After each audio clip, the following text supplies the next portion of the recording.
Hey guys, kembali lagi dengan saya Rosamikto Mame. I am an dance instructor and choreographer. Oke, karena video ini saya dedikasikan buat orang-orang Indonesia, terutama buat instruktur pedansa dan koreografer Indonesia, maka saya akan menggunakan bahasa Indonesia. Oke. Kali ini saya akan membahas satu tema atau topik atau isu atau bahasan lah ya, yang sering juga nih menjadi perbincangan ya, bukan perdebatan sih ya, perbincangan ya, di antara sesama instruktur, pedansa atau koreografer ya, yaitu penggunaan kata together ya, beside, close, dan next to ya. Oke, ini terutama dalam pemakaiannya di step sheet ya, dalam penggunaan atau pemakaian ketika menulis step sheet ya. Oke, nanti akan saya jelaskan alasan kenapa saya lebih suka menggunakan together dibandingkan kata beside, close, atau next to ya, di akhir video ya. Jadi tonton videonya sampai selesai ya. Sekarang saya akan beri penjelasan dulu mengenai kata-kata tersebut ya, together, beside, close, dan next to ya. Perbedaannya di mana ya? Oke, untuk lebih jelasnya saya akan memberikan slide saja deh ya. Saya akan jelaskan, tapi juga akan saya berikan slide ya. Oke, yang pertama untuk together ya. Nih, saya kasih slide nih di sebelah kanan ya. Oke, pengertian together itu berarti bagian kaki kanan dan kaki kiri itu berada dekat sekali ya, dekat sekali, bahkan menyentuh ya, menyentuh seperti ciuman, muah, ya, ciuman itu harus kena ya, muah. Kalau nggak ciuman, nggak kena ya, berarti bukan ciuman ya, itu berarti kiss bye, gitu ya. Jadi kalau together itu benar-benar kena ya, antara kanan dan kiri itu kena ya, atau sangat dekat sekali deh ya, sangat dekat sekali ya. Saya tidak akan menjelaskan penggunaannya di genre apa ya, tapi saya akan menjelaskan mengenai perbedaan antara kata-kata together, beside, close, dan next to saja ya. Oke. Dan alasan kenapa saya lebih suka menggunakan kata together dibanding kata yang lainnya, nanti akan saya jelaskan di akhir video. Oke. Jadi seperti itu ya. Ketika together itu bagian kaki kanan dan kaki kiri itu rapat ya, menyentuh ya, bahkan menyentuh ya. Itu disebut together. Oke? Paham ya? Together seperti apa ya? Oke, now you know it. Sekarang yang kata kedua, yaitu beside ya. Saya akan berikan slide-nya ya. Nah, untuk kata beside ini berarti dia ada jarak ya, antara kaki kanan dan kaki kiri ya. Ada jarak, jadi tidak rapat ya, tidak menyentuh, tidak rapat ya. Jadi beside ya. Tapi khusus untuk beside ini, antara kaki kanan dan kaki kiri itu berada sejajar ya. Berada sejajar ya. Jadi sejajar tuh gitu ya. Jadi kayak duduk nih, ada kursi, deretan kursi ya. Saya di sini, misalnya ini pacar satu saya ada di kanan ya, berarti ada di sebelah saya tuh beside, bisa dibilang. Kalau pacar kedua saya enggak ya, jangan ya, penonton aja ya. Kacau nih nanti urusan kayak gini, nanti dibawa rame ya. Jadi maksudnya beside itu harus ada di sebelahnya ya. Penonton yang ada di sebelah saya itu berarti bisa disebut beside.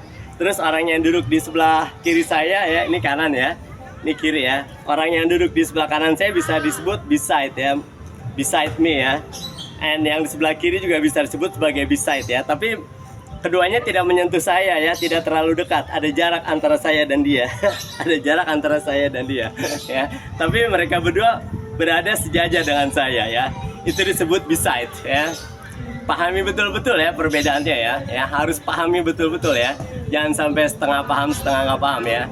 Oke. Yang ketiga adalah next to ya. Nah, untuk next to ini hampir sama dengan together sih ya. Di antaranya deh, di antara together dan beside itu next to ya. Jadi next to itu lebih dekat ya, walaupun next to itu tidak harus kena ya.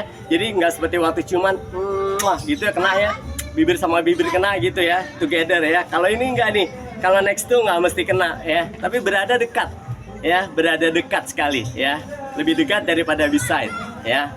Nah, Perbedaannya antara next to dengan together atau beside adalah next to itu tidak harus berada di sebelah, di sampingnya. Ya, next to itu walaupun berada dekat, tapi bisa berada kaki kanan bisa berada lebih mundur atau lebih ke belakang daripada kaki kiri, ya. Atau kebalikannya, ya. Kaki kanan bisa berada ya di depan, lebih depan ya daripada kaki kirinya. Ya, itu next to ya. Jadi walaupun berada dekat, tapi tidak harus berada di sebelahnya atau di sampingnya. Ya, tapi next to itu bisa berada di agak ke belakang atau agak ke depan. Sampai sini paham ya next to ya.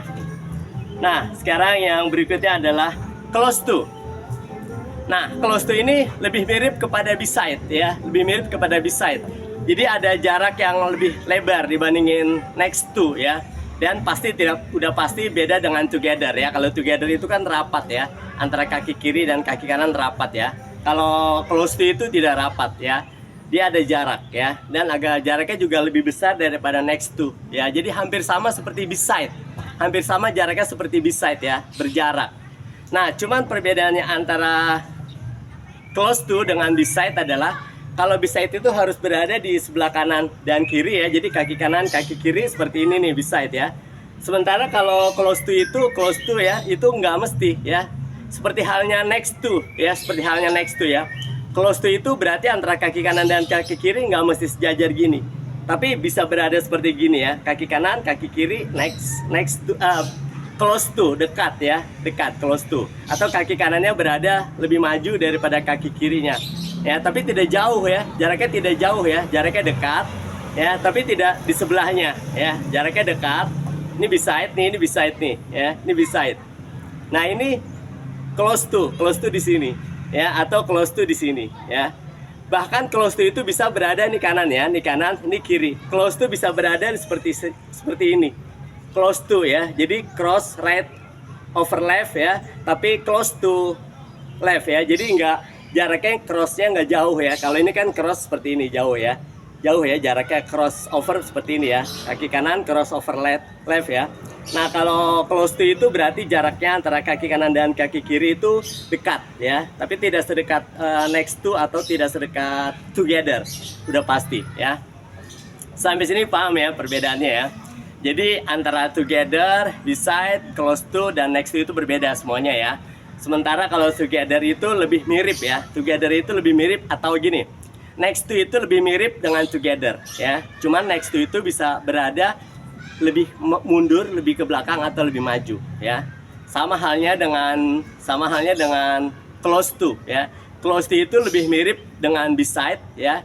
Cuman kalau beside harus berada di kanan atau di kiri ya. Kalau close to itu bisa berada di mana-mana ya. Close to ya.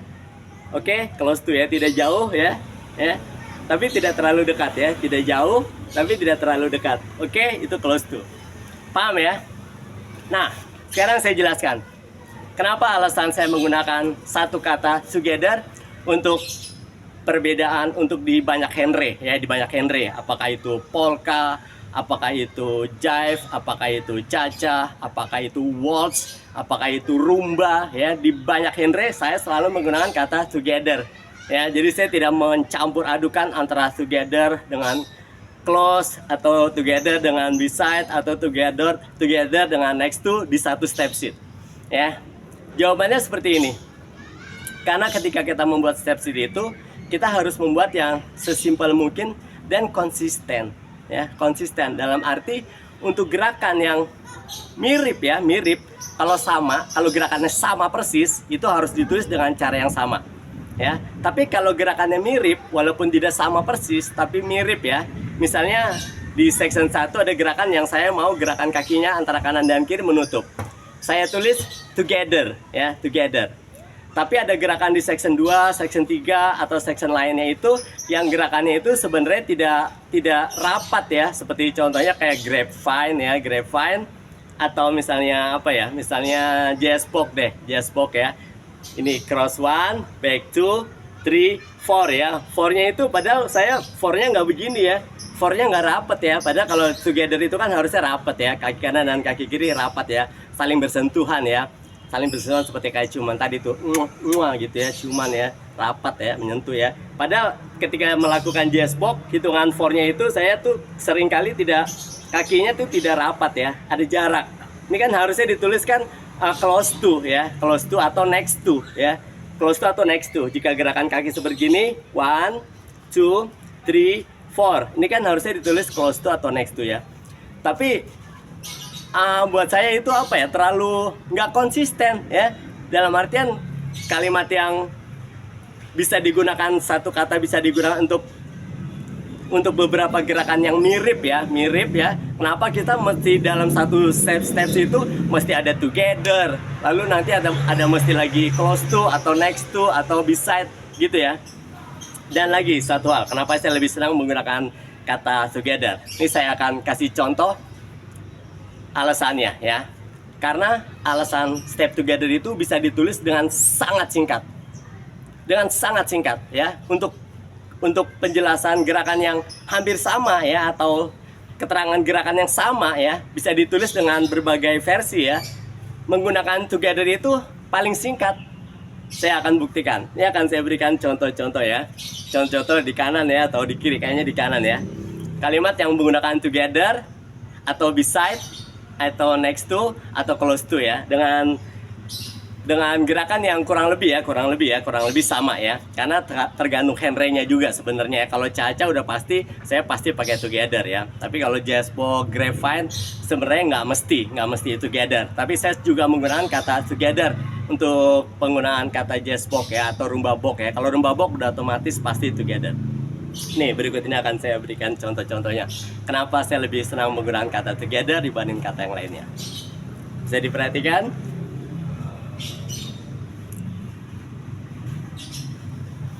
Oke, jelas? Berarti kalimat atau kata yang dalam menulis step sheet menggunakan step together itu lebih singkat dan praktis ya. Dan yang paling penting adalah yang membacanya itu tahu maksudnya ya. Dia tahu maksudnya. Mungkin tidak harus benar-benar rapat ya, tapi saya menuliskannya dengan kata yang sama together, dengan maksud adalah supaya dalam satu step sheet itu tidak terdapat terlalu banyak istilah-istilah gitu ya. Satu step sheet istilahnya banyak. Section 1 ditulis together. Nanti section 2 untuk gerakan yang hampir mirip ditulis next to ya. Lalu section 3 nanti untuk gerakan yang hampir-hampir sama juga ditulisnya beside ya. Nanti di section 4 yang gerakan juga hampir sama ditulisnya close to gitu ya. Mungkin mau menunjukkan bahwa mengetahui gitu perbedaan antara together, beside, close, dan next to ya. Tujuannya seperti itu, mau pamer ya? Nggak usah ya. Nggak usah ya. Kalau menulis step sheet nggak usah pamer ya. Dan juga kalau nulis step sheet itu yang penting ringkas, singkat ya, efisien, padat, jelas ya, efisien dan efektif ya. Efektif maksudnya adalah yang membaca itu tahu, mengerti gerakan yang harus dilakukan seperti apa dengan membaca tulisan yang singkat itu ya.